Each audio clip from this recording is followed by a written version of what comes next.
শুনবানি সুন্দর কাহিনী, আরো শুনবানি সুন্দর কাহিনী।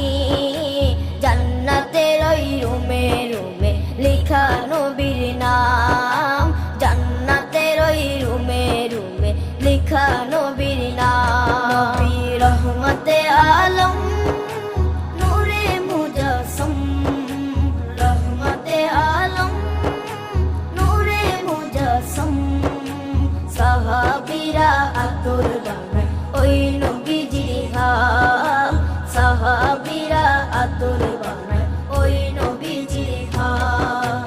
সাহাবীরা আতর লাগায় ওই নবীজির ঘাম, সাহাবীরা আতর লাগায় ওই নবীজির ঘাম। ও স্তনে হান্নানা একটা খেজুর গাছের নাম।